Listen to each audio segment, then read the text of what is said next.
નમસ્કાર. આજે આપણે એક ખૂબ જ જૂના એટલે કે પ્રાચીન આયુર્વેદિક નુસ્ખા પર નજર કરવાના છીએ. એવો નુસ્ખો જે હૃદયને એકદમ તંદુરસ્ત રાખવાનો દાવો કરે છે. તો ચાલો જોઈએ કે આ દાવામાં કેટલો દમ છે. તો સવાલ એ છે કે હાર્ટને મજબૂત બનાવવું છે. આપણા સ્ત્રોતની શરૂઆત જ આ એકદમ સીધા સવાલથી થાય છે. અને સાચું કહું તો આ જ સવાલ આપણને સીધા આજના વિષયના મૂળમાં લઈ જાય છે. અને એ છે આપણું હૃદયનું સ્વાસ્થ્ય. સારું, તો આનો જવાબ ક્યાં મળશે? ક્યાંક છુપાયેલો છે? આપણા સ્ત્રોતનું માનીએ તો આનો જવાબ છે આયુર્વેદમાં.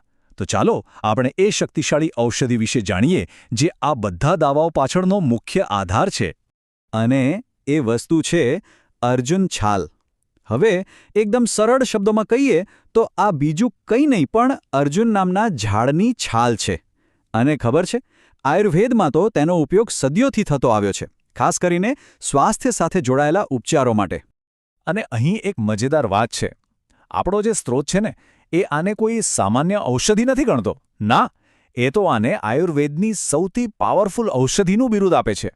હવે આટલો મોટો દાવો જ એના મહત્વ વિશે ઘણું બધું કહી જાય છે, ખરું ને? તો સવાલ એ થાય કે આ પાવરફુલ ઔષધિ આપણા હૃદય માટે કરે છે શું? ચાલો હવે આપણે અર્જુન છાલ સાથે જોડાયેલા મુખ્ય સ્વાસ્થ્ય લાભો પર એક નજર કરીએ.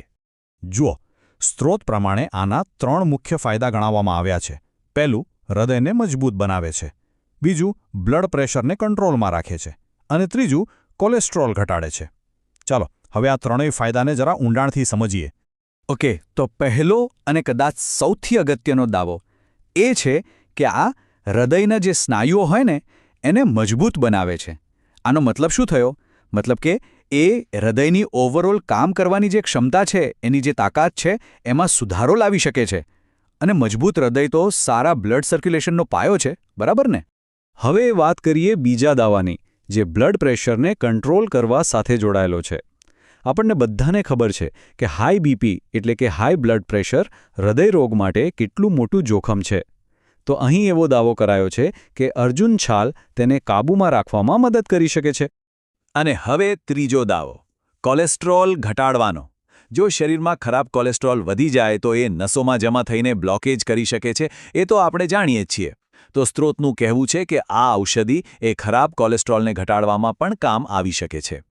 સારું, તો ફાયદા તો ઘણા સાંભળ્યા, પણ સવાલ એ છે કે આનો ઉપયોગ કરવો કઈ રીતે? ચાલો હવે એની જે સિમ્પલ રીત છે જે આપણા સ્ત્રોતમાં બતાવી છે એના પર આવીએ. તો વાત એમ છે કે રીત એકદમ સરળ છે. સ્ત્રોત પ્રમાણે બસ દરરોજ સવારે અર્જુન છાલનો કાઢો બનાવીને પીવાનો છે. કાઢો એટલે કે ઉકાળો. બસ કોઈ લાંબી ચોડી વિધિ નહીં, કોઈ ઝંઝટ નહીં, ફક્ત એક રોજની આદત બનાવવાની છે. અને આટલું સિમ્પલ કામ કરવાથી પરિણામ શું મળશે? આપણા સ્ત્રોતનું માનીએ તો જવાબ બિલકુલ સીધો અને સ્પષ્ટ છે. હૃદય સ્વસ્થ રહેશે. આ બધી વાત સાંભળ્યા પછી આપણા મનમાં એક મોટો સવાલ ઊભો થાય છે કે ભાઈ, આજના આધુનિક વિજ્ઞાનના જમાનામાં આવા પરંપરાગત આયુર્વેદિક ઉપચારો પર કેટલો ભરોસો મૂકી શકાય? આ એક એવો સવાલ છે જે ખરેખર આપણને વિચારવા પર મજબૂર કરે છે.